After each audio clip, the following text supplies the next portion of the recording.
Welcome to Genetic Matrix Affiliate Connect session. I'm Lauren. I'm head of marketing and brand for Genetic Matrix. And the Affiliate Connect session is brought to you with the purpose of wanting to engage and connect with our community. At first, the idea was born that we would keep it just to those who are Genetic Matrix affiliates, meaning that they are promoting the software, earning a little bit of commission through promoting it, and just trying to kind of connect that community. But after the first session, it was realized that this could be a larger community network where we could bring people together, we could share different things on human design, and we could grow this. And that's where Shannon came in. And that's what this session is about, because just a couple of weeks ago, we introduced the motion chart, and the motion chart was conceptualized by Shannon. And Shannon is a 1-3 split definition generator with a cross of explanation. So please ask her questions. You can type them in the chat. She has the channels of structuring, curiosity, power, struggle, and judgment. So she's absolutely brilliant. And I loved engaging with Shannon as we chatted a little bit about the motion chart over the last few weeks. And I just felt that her knowledge of this, we brought the chart to life in the software. It's just such a beautiful collaboration. It's such a beautiful opportunity and relationship we have for Shannon to share her gifts and for the community to learn at what she's bringing us and how it's being synthesized through that. So I won't speak anymore. There's nothing more for me to say. I'm going to hand it over to Shannon, and Shannon's going to take over and she's going to share everything with you. Enjoy. Thank you so much, Lauren. That was a really nice introduction. And thank you to Genetic Matrix for just supporting me and in so many ways and making the motion chart available to people through the Genetic Matrix program. And, just taking this thing that was in my head and that I was, manually creating and turning it into this really efficient, effective tool that is available and accessible. So I just really appreciate your support and feel just so grateful for all the opportunities that Genetic Matrix has provided me with this year. I have so much I want to say, and I'm going to be covering, what is the motion chart? What are planetary cycles? How can we use the motion chart to integrate abstract methods and ways into our work with human design? We're going to talk a little bit about journeys and how we might use the motion chart to change the way we work with clients. And I'll answer some questions as well. I'm going to use the Zoom whiteboard, so your screens are all going to shift over to that in a second. And then I'll also pop over to the Genetic Matrix software in the middle so that I can show you how to access the tool in the software. Okay, so I'm going to share my whiteboard here.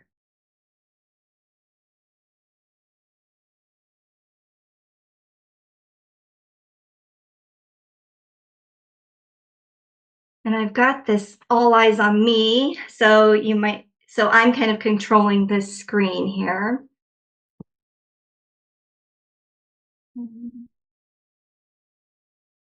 Okay, is everybody seeing this explanation of the motion chart with 3 wheels at the bottom? Yes?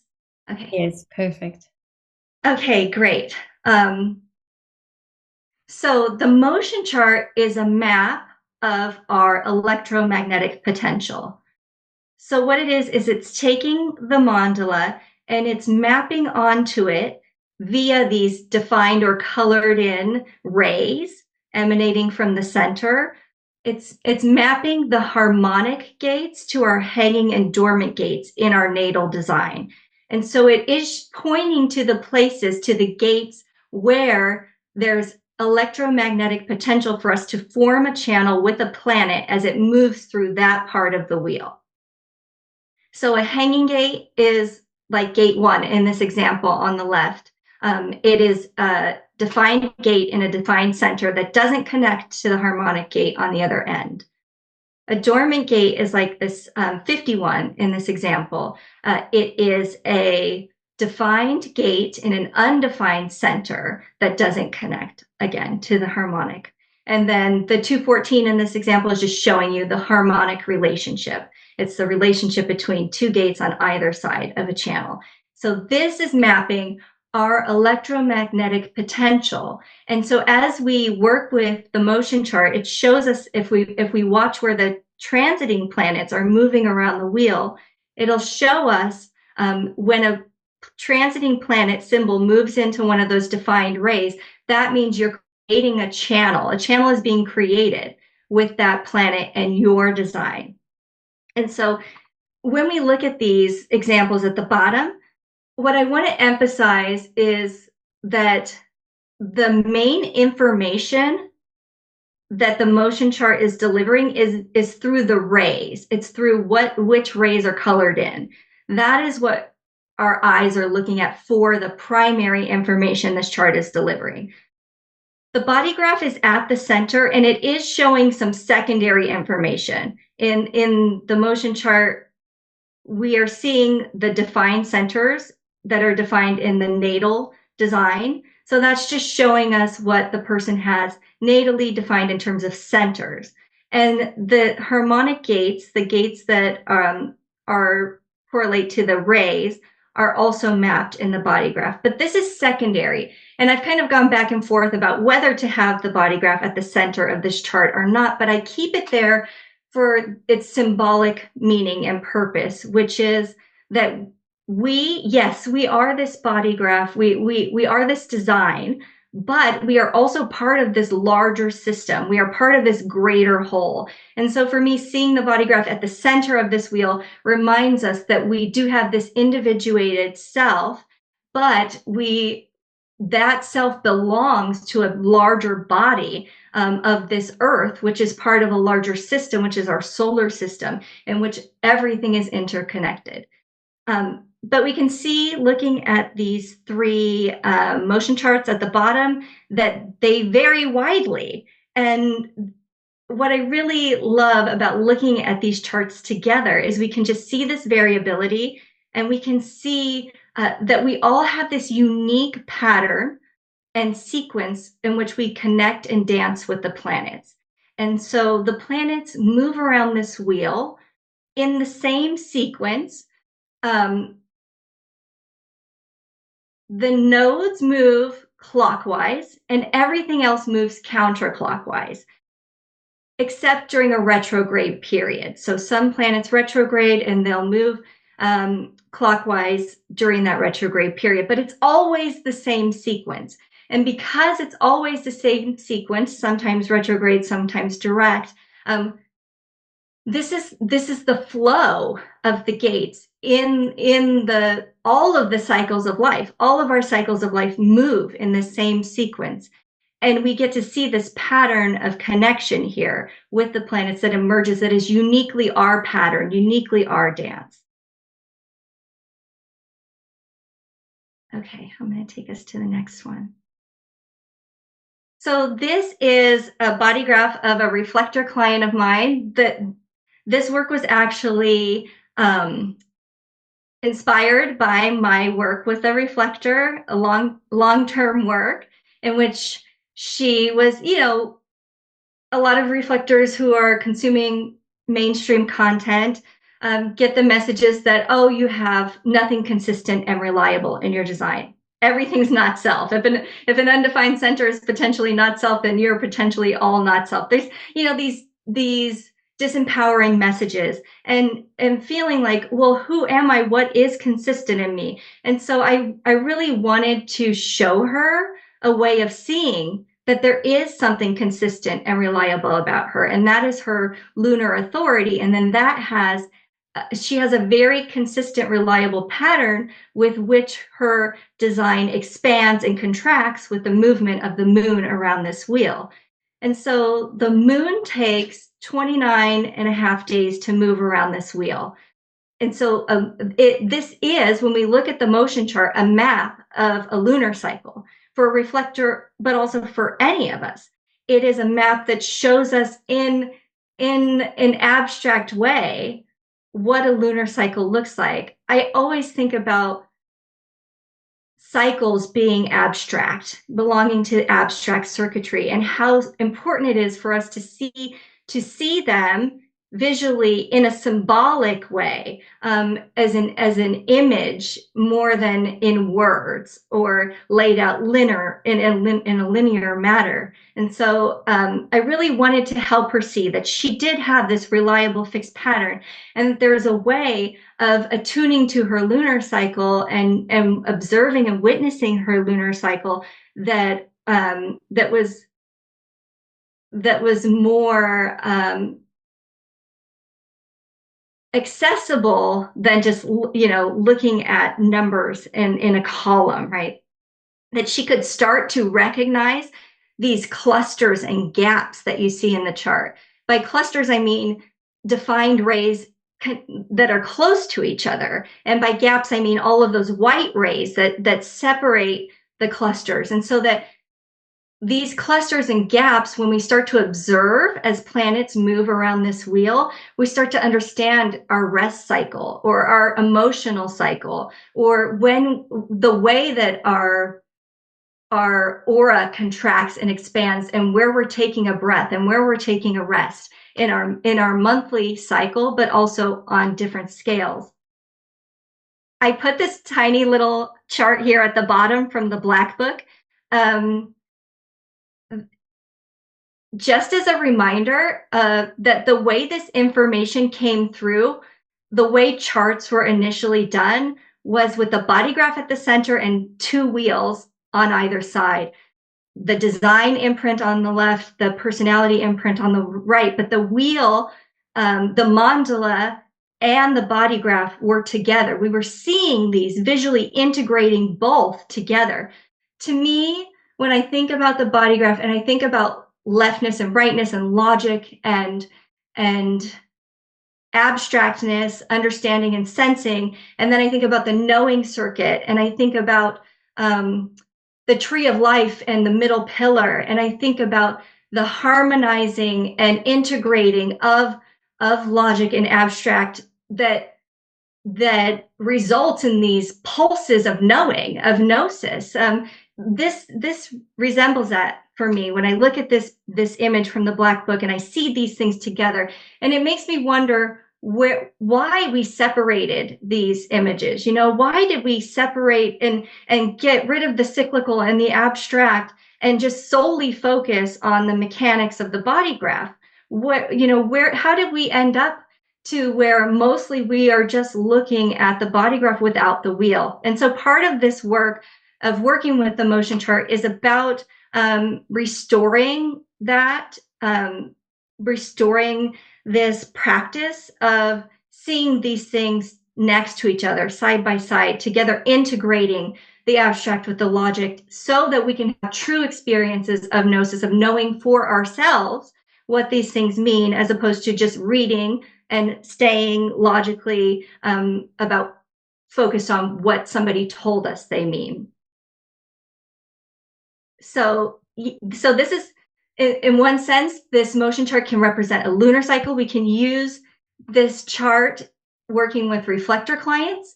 We can do a lunar journey, which is like a month-long witnessing of a client's journey, where maybe they voice note with you every day and they share what they're experiencing. And then you have a session at the end of the month where you reflect on all of those voice notes and when things were happening and how these things were expressing. And instead of just reading or keynoting off of what we've been told they mean, you listen, you witness, you discover with the client what it meant for them, what these gaps felt like, what these clusters felt like, what it was like when they had sacral to root energy, what was like when they had will to spleen energy.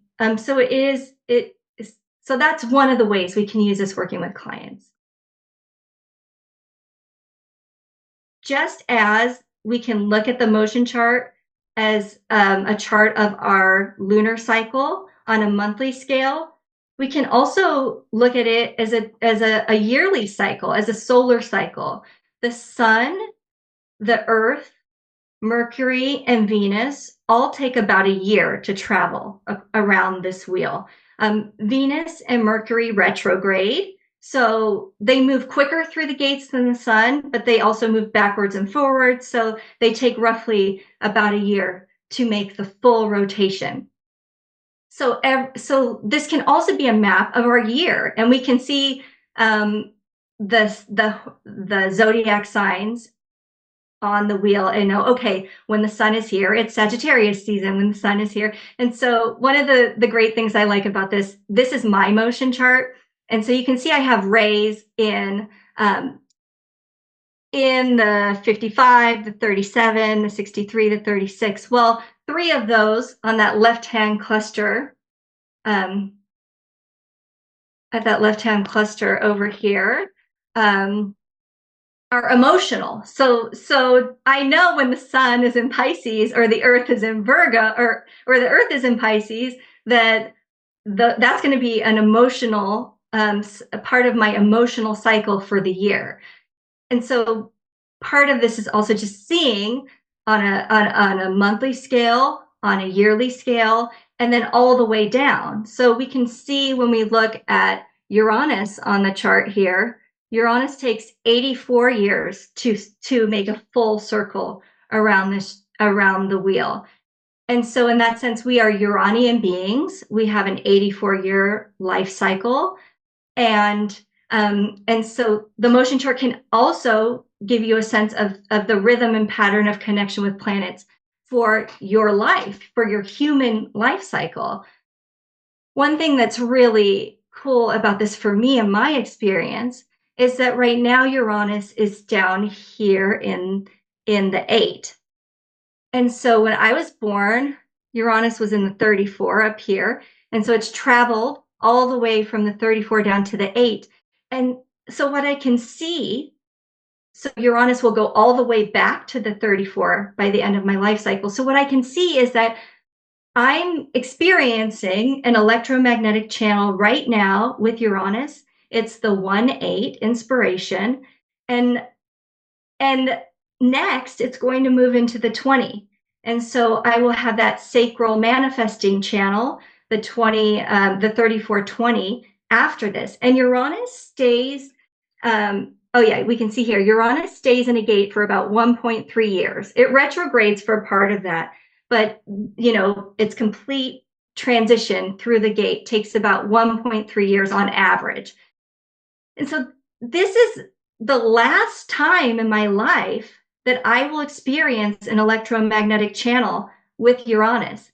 So discovering this, like seeing the motion chart right around this time has allowed me to be fully present and awake in what that is. What is it like to have this electromagnetic channel with Uranus, to experience Uranus's rebelliousness and drive to individuate? And how is that moving through me? And it gives me the possibility of co-creating with that. Instead of letting the program take over and me having no agency and just Uranus running the show, or instead of me, fighting that and not understanding what's happening, I get to be awake and I get to feel it and I get to know for myself intimately, what is Uranus? What does Uranus feel like? How does Uranus impact me?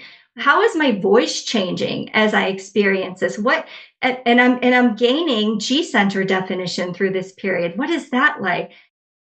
And I'll get to experience this again, in a different way as it moves into the 20. And then that's it. That's it for the rest of my life. That's the last time I will have this opportunity to connect with Uranus in this way. And so for me, seeing this at this time before I missed it, it's just such a gift. Like, wow, I can really be awake. I can really witness and know for myself what this stuff means, what these channels mean, what Uranus is, what the 20 is about. That's my bridge gate, the 20, my only bridge gate. So I get to know what it means for Uranus to pull me into the now and be in the now with Uranus during that period of time. And I get to know for myself what that means. So for me, that's such a gift. Okay. This is my cue here to pop over and share my screen and get into the genetic matrix software.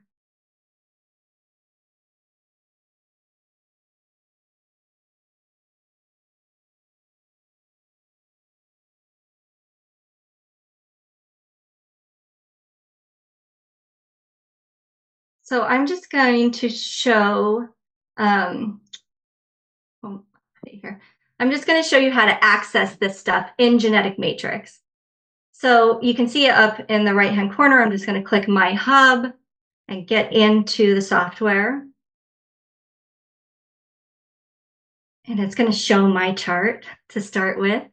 And if I want to look at my motion chart, I just go to this foundation core up here, and I'm going to select that, and I'm going to change it to foundation mandala. And what you're seeing here is my natal mandala, which is also a very cool tool to work with, especially if you want to think about the way that conjunctions affect you. And when a transiting planet is conjunct one of your defined centers or gates, that's cool research experiment too. And then I'm going to go here where it says quantum and select the very bottom option, which is motion. And then you can see here is my motion chart. So this is just a great tool for printing. Like you can create a PDF and you can share that with clients and see the motion chart visually, abstractly. What does this pattern mean for you? I want to share a story really quickly, which is when I first encountered human design in 2018, I heard Jenna Zoe on a podcast, and she was talking about the different types, and she was talking about being a projector. And I thought for sure that I was a projector. I thought 100% that's me. I resonate. I'm a split definition. I do have a projector part, but I resonated so much because I'm a napper and I need a nap almost every day and I'm so exhausted. and I do kind of, I feel like I need a lot of rest for a generator. So I was really surprised when I found out I was a generator.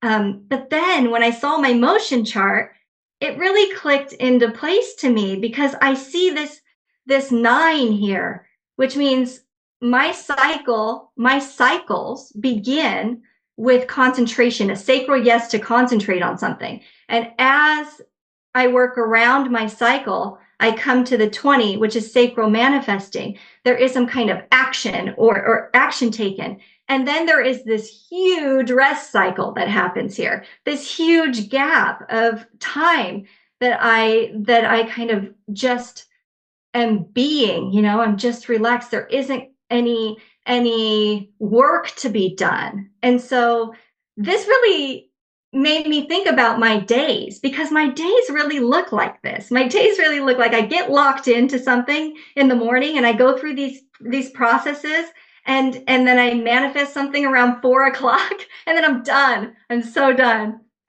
for the day. And sometimes I get lucky and I click into a second cycle later in the day, but most days just look like this. And so it's really interesting. I don't know if this is true for everybody. This is an invitation to experiment with that and to see if it's true for you. But I think this is a great tool for doing that work. My vision for the motion chart is a tool that invites people to find out for themselves, not to tell them, yes, this is what your energy cycle is going to look like, but to say, when you see this and when you experience your day, how are you experiencing this? How does this look for you? How does this feel for you? Is this true for you? For me, I find that it is. Okay, I'm going to show you how to access this in the transit browser tool because for me, that is groundbreaking, like so amazing. So you're going to come over to your left to chart tools on the bottom left here. Click that.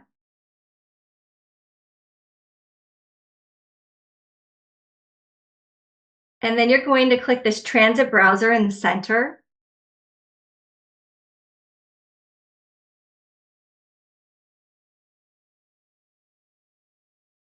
And it's going, when you switch over, it's going to reset the chart.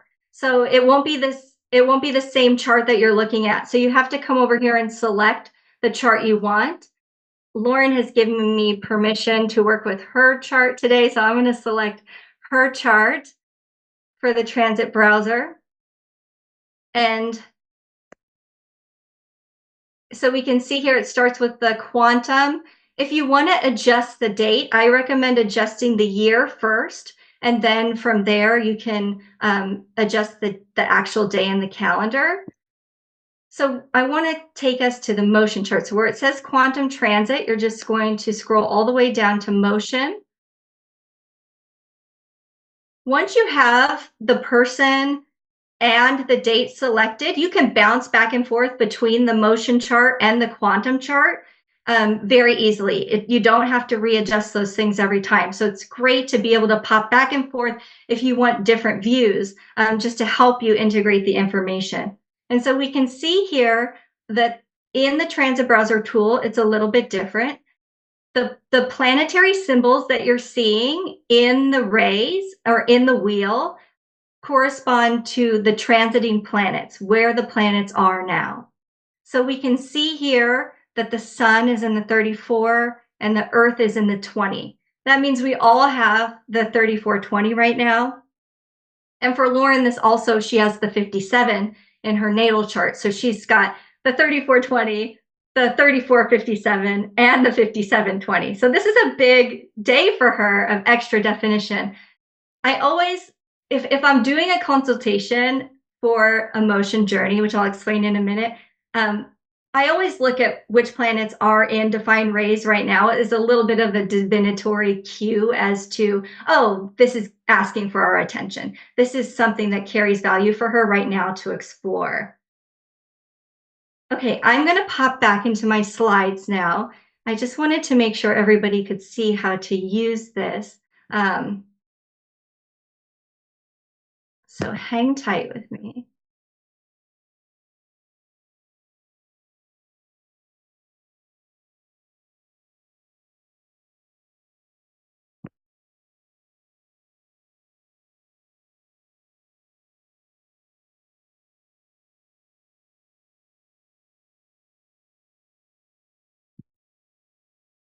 Okay, so here we're just looking at what I had on the other screen, except I pulled it up here where I can mark it up a little bit for us.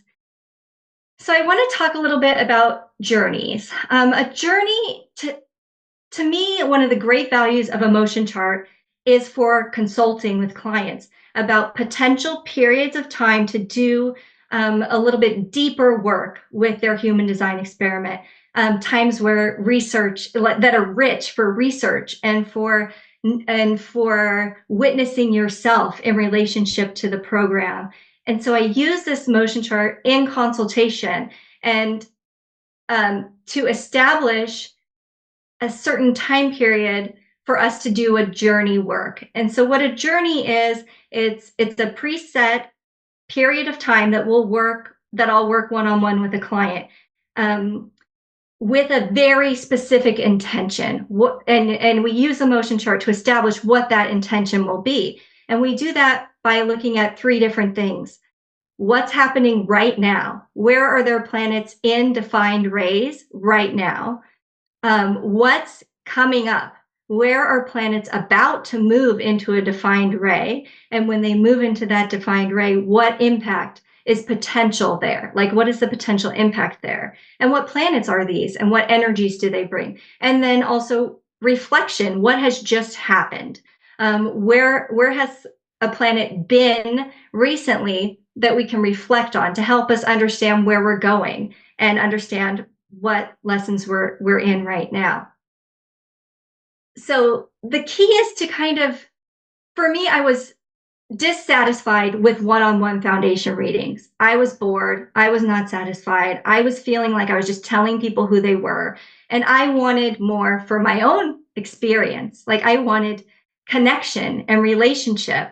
And I wanted to know what the client was experiencing and what they learned. And so this to me is a tool for changing the way we do readings. For people who do want a little bit of different way of interacting with clients, this gives us a way to do it with a purpose, with intention. And we do it in set periods of time, so it's not a dependency thing, or it's not a drain on somebody. Paying attention to the transits all the time can be overwhelming. It can be too much. It can get you stuck in your head. But choosing a specific time with a specific intention of observing and witnessing and discovering what a planet is bringing you, the information a planet is bringing you via the neutrino stream, via a specific channel for a certain period of time, can be a very rich, rewarding, awakening experience. And then there can be a breath, right? I think the motion chart teaches us that we need to have these gaps. We need to have these breaths. And what they look like are right there in our chart. We know for Lauren, she's going to have to take a breath after something moves out of the 16. That the 20 and the 16 for her are manifesting times. And so, okay, I'm just going to show you then how I would go about a consultation with Lauren if she was coming to me wanting to do a journey. I'm just going to pull my pen here and feel free to ask me questions if you need that engagement too. I'm happy to. Yes. Yes. Okay, so what's happening right now? Well, we already talked about the sun in the 34 and the earth in the 20. I know that the 34 is the start of Lauren's cycles, of all of her cycles, because I've seen her Pluto journey, and I'll talk about that in a minute. So I know that 34 is important. I'm marking that as something we can investigate. But what's really drawing my attention is the 17. She's got the transiting north node is in the 17, and that is connecting to her conscious north node in the 62, giving her the electromagnetic channel of acceptance. This is a logical channel. We have different options for how we could play with this depending on what Lauren wants to get out of this. We could go with keynotes and we can say, this is logic, this is acceptance, this is opinions, this is a time where you're getting into the details, this is a time where you're organizing your mind, where your mind is more logical and strategic, where you're naming things, where you're getting down to putting things in order, and you're looking to the future. And so we can do that, or we can just say, let's experience this, journal it, and at the end decide what it means for you. There's different pathways to explore here with doing that work.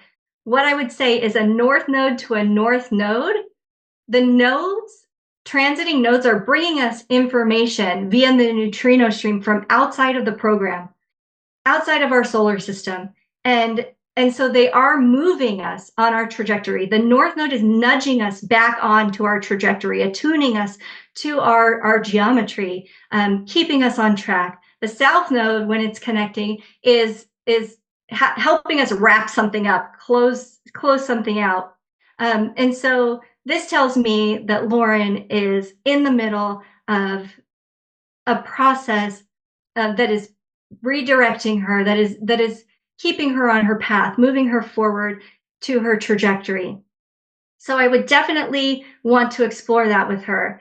The North Node is there from July 19th of this year to December 3rd. So it's actually a really cool time, if we were consulting today, for her to start paying attention, start noticing how this is showing up in her life, how logic is redirecting her through her mental processing. Where is this taking her? Well, we can tell where this is taking her if we look at where the planets are going. And if we look to the bottom here to Uranus in the 8, we can see that it's about to move into the 20 and the 16. Uranus will go into the July of 2025 through May of 2027, and it'll retrograde in and out. But for roughly 2 years, it'll be in that 20 and then in the 16. And those will be periods of manifesting for her. Those will be periods of individuating her voice, speaking her into it. Her 57 is Saturn. So periods of intuition, and it's going to get her channels up to the throat via the 20 and via the 16. And so all of this energy is going to get moved up through the throat. So that's something that's telling us whatever the North Node is doing right now is in service of that, is preparing her and moving her towards that time of her full potential of that time. And so that is something else we can work on in experience, is looking back on her experiences of when other planets have been there. What has that been like for her? What can she kind of curate from her memory through the reflection process of what the work is she might be doing? And how does that relate to the 17 and this mental? I mean, I'm actually speaking it as I'm suggesting it, right? Like mentally organizing this stuff.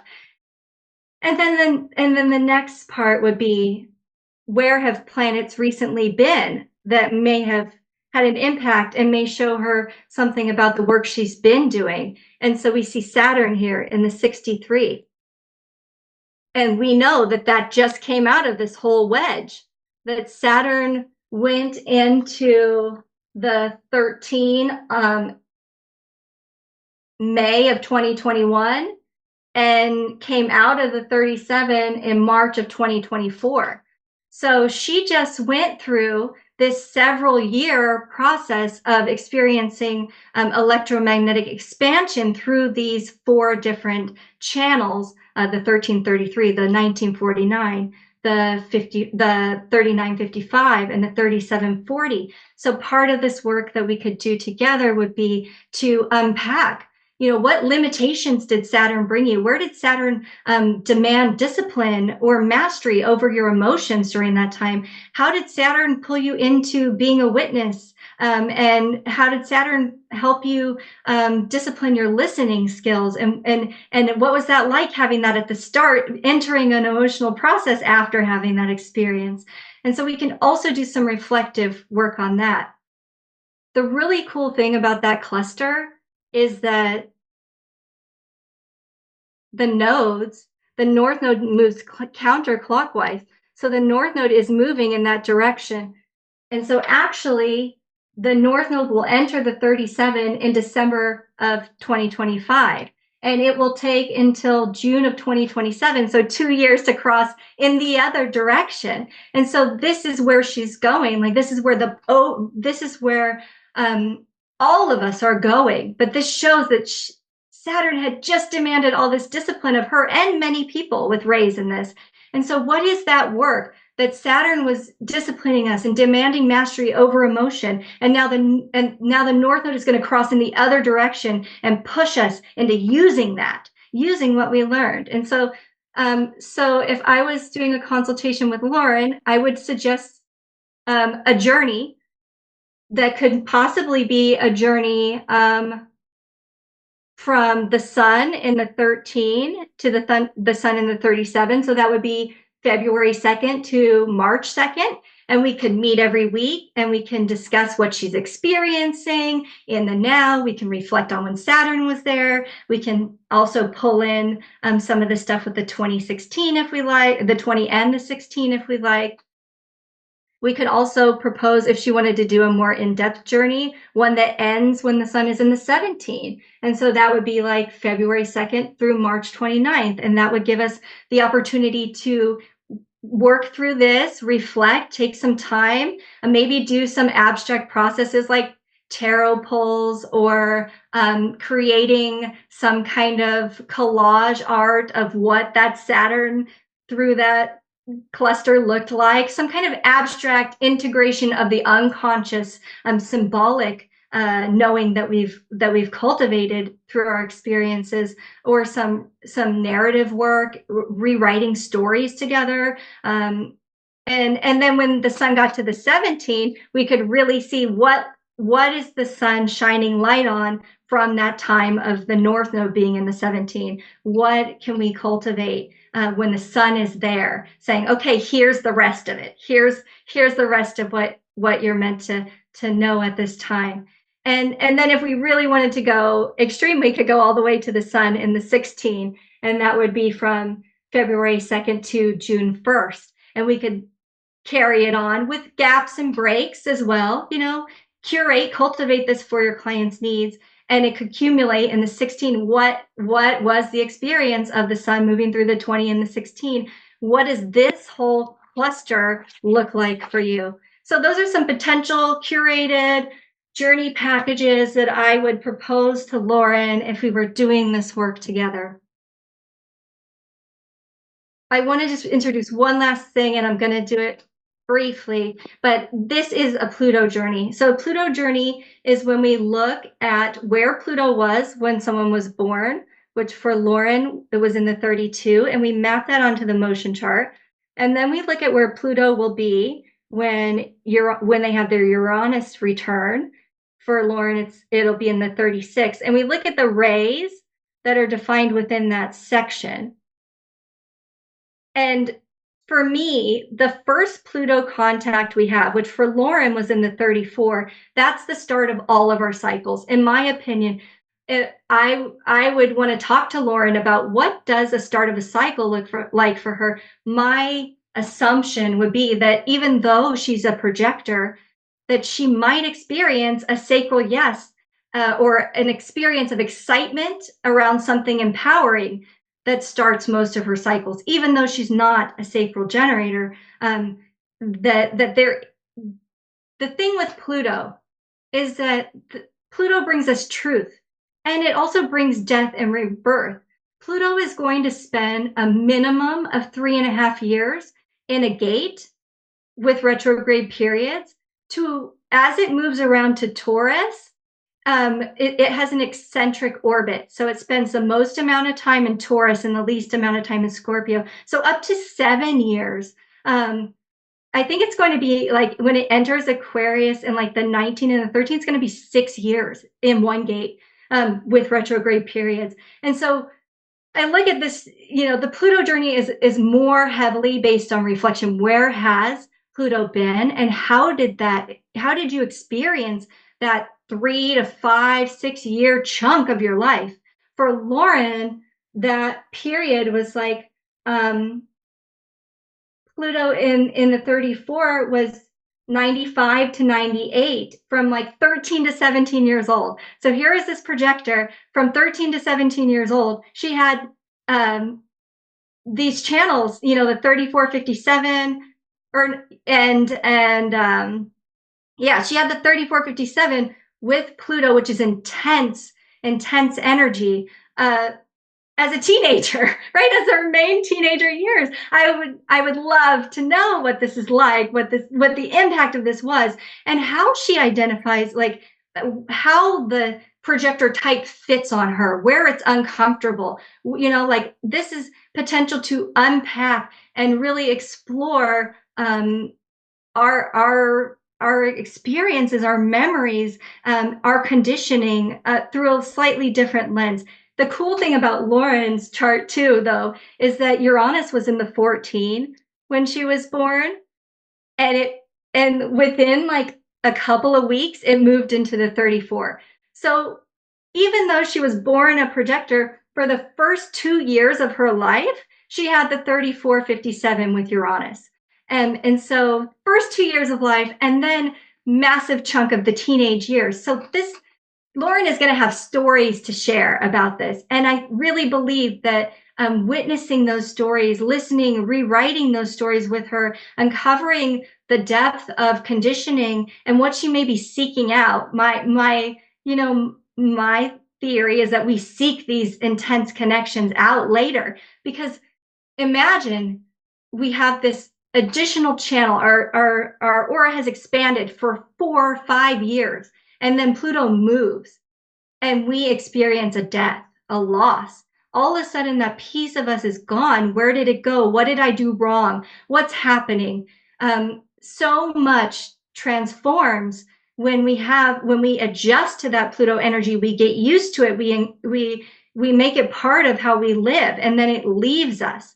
And so there's so much to unpack there. I know from my experience of doing this work, many people have a deep sense of loss after a Pluto journey. There is a sense of death. Who am I? It calls on us to transform. That happens in the retrograde periods. There are long months of retrograde during that larger cycle where that happens. And so it's not just at the end, but we experience it multiple times. It's death, rebirth, as we gain and lose and expand and contract. And this intense energy is part of us, and then it's gone, and then it's part of us, and it's gone. And it really shapes where Pluto has been, really shapes us as humans, and our relationship to those centers and those channels, and how we seek them out in others in our life.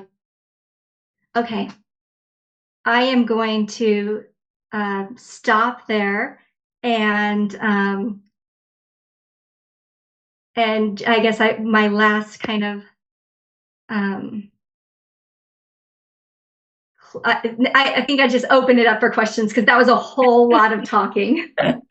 No, it was absolutely amazing and perfect. And what I loved about it was, even though we were looking at your chart, my chart, and we were looking at like that, even from an analyst point of view, I was looking at like, oh, this is what you could offer a client, and this is how. And I like that, because you're really showing the two sides. You're showing the side of saying, if you want to consult, if you want to work with this, you can come here. I can help you. We can work with this. Or as an analyst or reader, why don't you offer these journeys to your clients? Why don't you use this? And it's exactly the whole reason why the motion chart is in existence, really, is to help with that. And I love that, instead of it just being a one-off consultation, because that's always the tricky thing. How do we get clients to come back?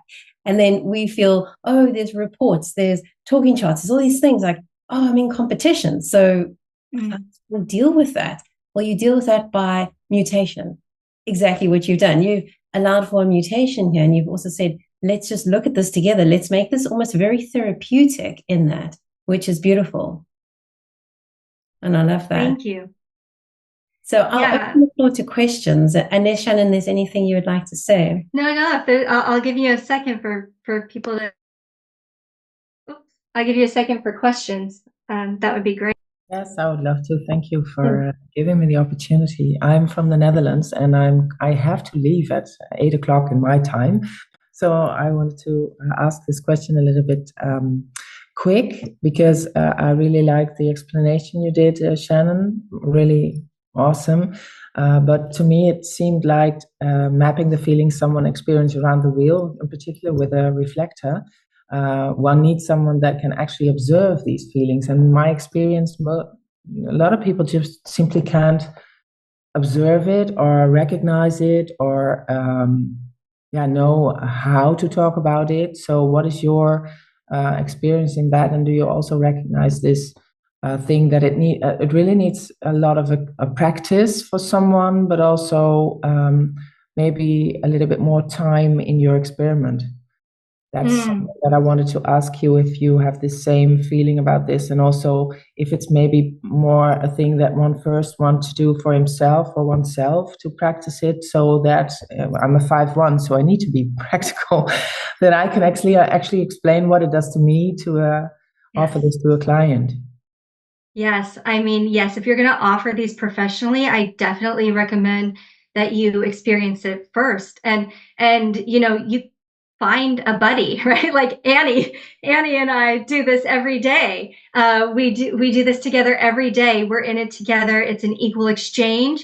It's beautiful to me, a way of taking money out of the equation too, of just two people doing this work together out of love and curiosity, fully sharing. So if you do want to do this work, I am going to offer workshops eventually in the future. I'm working towards that. But also experiment with a partner. This is great partner work. Voice noting, witnessing. I keep emphasizing the abstract part of this, like bringing back in the storytelling, the observing, the witnessing, the reflecting, the listening, the discovery, right? Watching the surrendering to fate and watching it happen and not trying to control it, being in the experience. Grab a partner, grab somebody also with the same love for this, and do it together first, for sure, 100%. But what I'll also say is that I have done this work with clients who don't know human design. And so showing them their motion chart, this is a symbol, this is a geometry, right? the rays, the way they emanate. And I make motion art where I take the body graph out of the center and I take everything out and I just make the rays.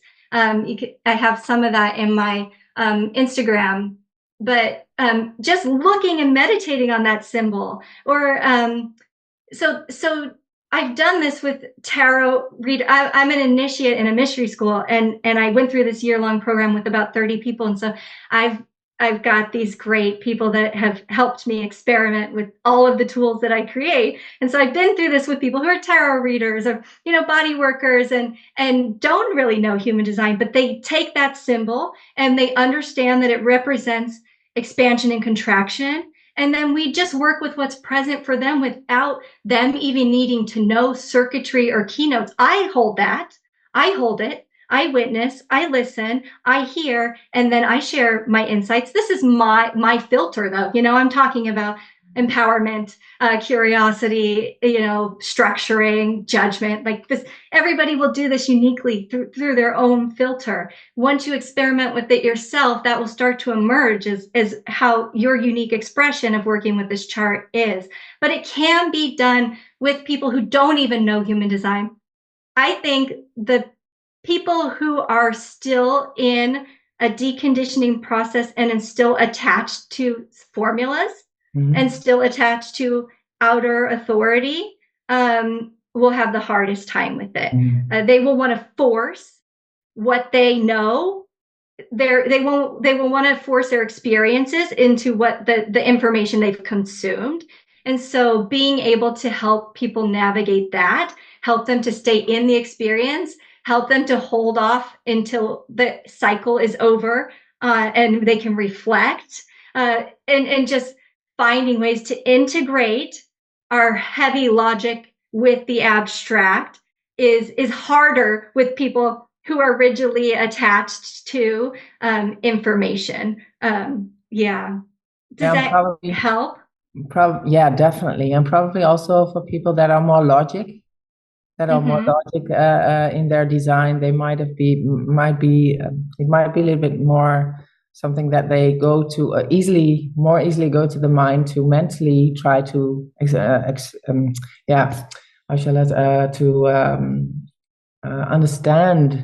trying to understand what they are seeing. But I am definitely going to follow your Instagram because I really like the enthusiasm and the passion and the drive that you have to make this possible for people. So thank you for sharing it and explaining what you do. I really appreciate that.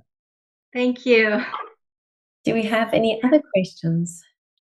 I remember early days of this, you had this very long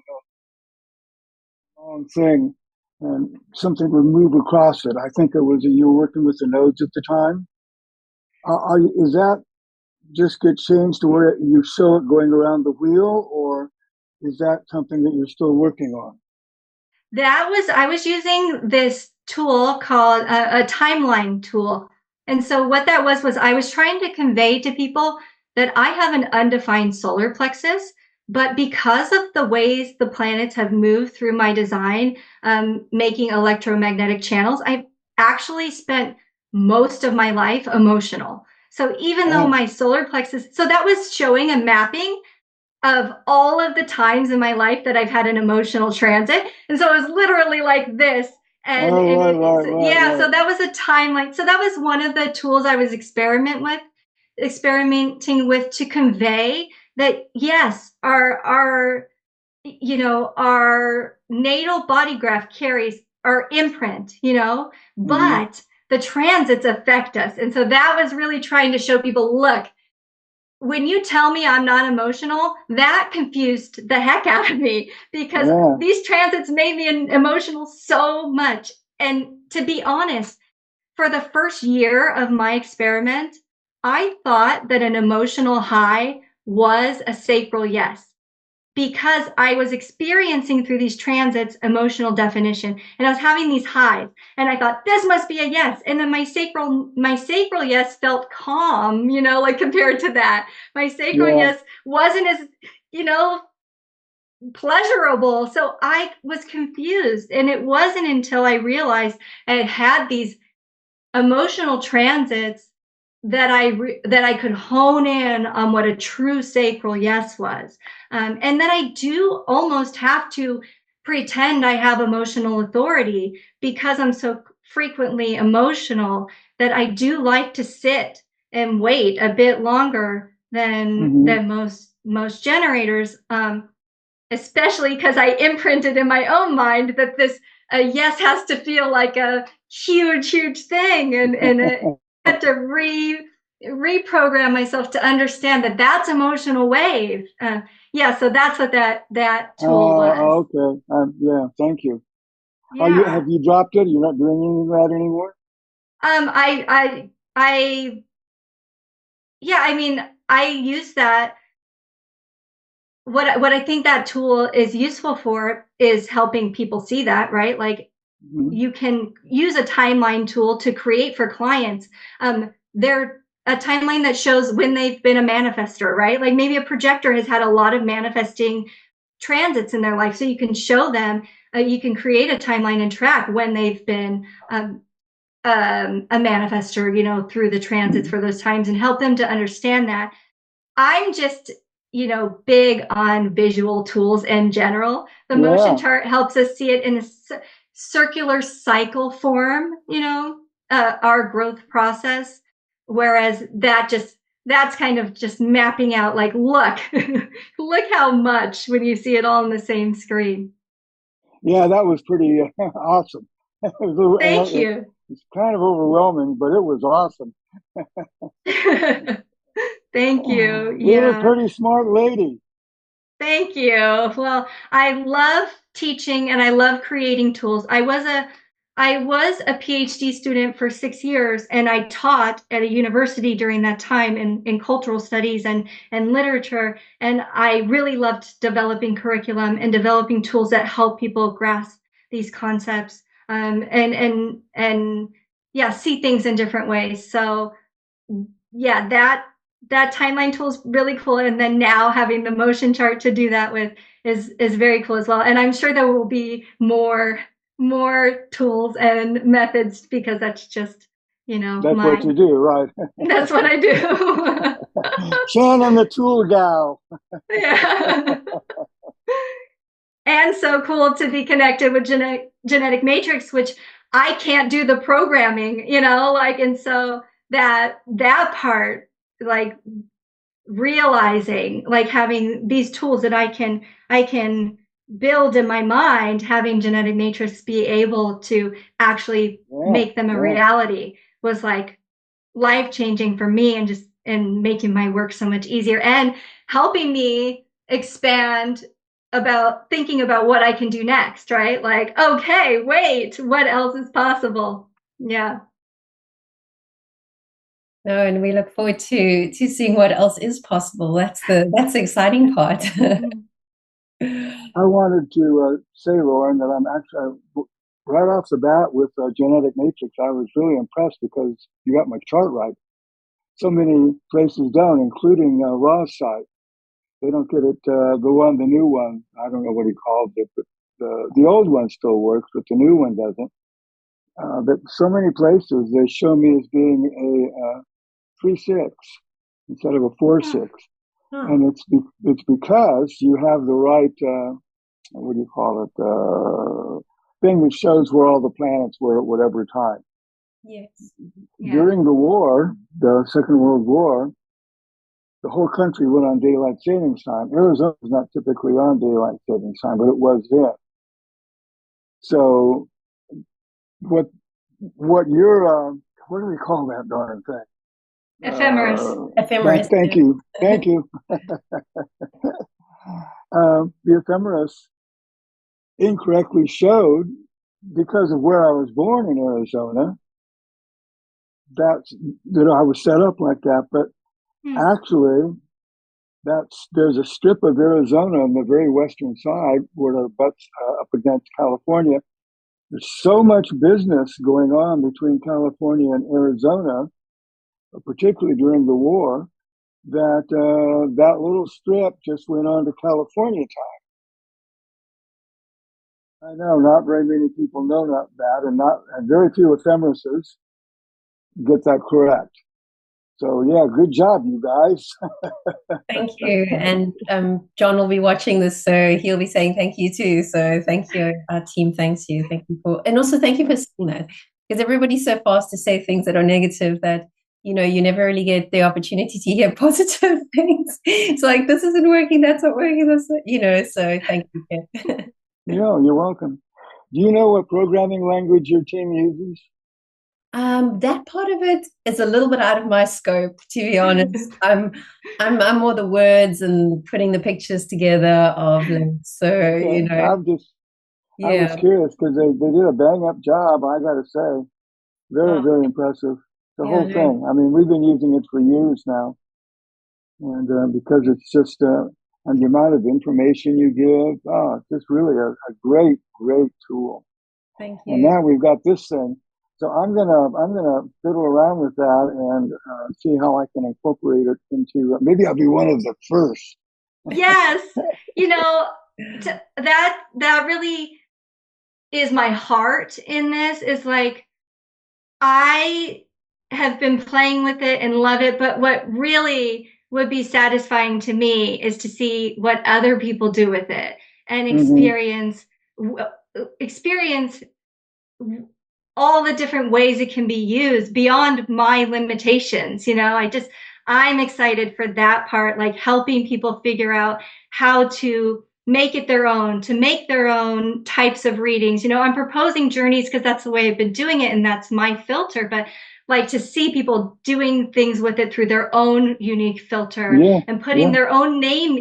Kip and I are kind of preparing for a conversation about logic and abstract and naming and systems theory and so yeah, like seeing the different names that people give this. I don't, like, give it your own name, give it your own expression. Like, I want to see that to me will be so satisfying in supporting people through finding ways to make it their own, finding ways to develop their own types of readings with the underlying idea of like us bringing this into a stage of knowing for ourselves and cultivating this deeper relationship with the planets and this awakening experience to what our truth is and greater self-expression. So yeah, I'm really excited about that part.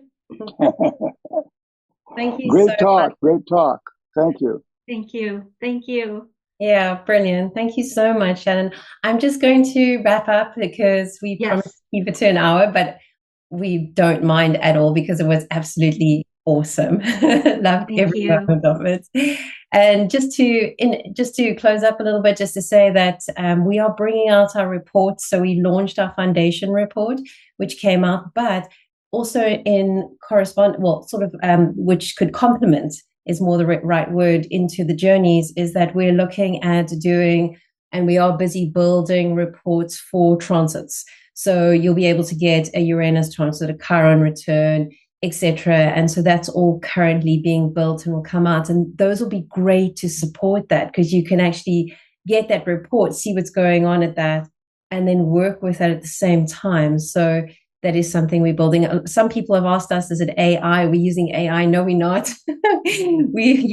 John is using his brain and he's typing and we're checking and entering it, and it's all very old school, So no, we're not using any AI for anything. And that was quite important. I just had to say, because we have been getting a lot of questions, even some questions around talking charts. They were developed so long ago before AI, and some clients have been asking, like, is this an AI voice? It's like, no. And another point we just wanted to mention, if you are going to be using the motion chart, and if you're using any of those screenshots, etc., in any of your posts, we just please tag Shannon, please tag us. Don't remove our logo, don't ignore Shannon's work, don't ignore our work. So just, please add the hashtags and keep the logos on and give the credit where the credit's due, because there's a lot of people working really hard, and that's just the right thing to do in the community. So thank you so much. And thank you to everyone who is present here in person and online. Until next time, and we hope to have some more fabulously interesting guests. So if you have any ideas or you're feeling passionate, message me, you can contact me, and I look forward to hearing from you. So thank you.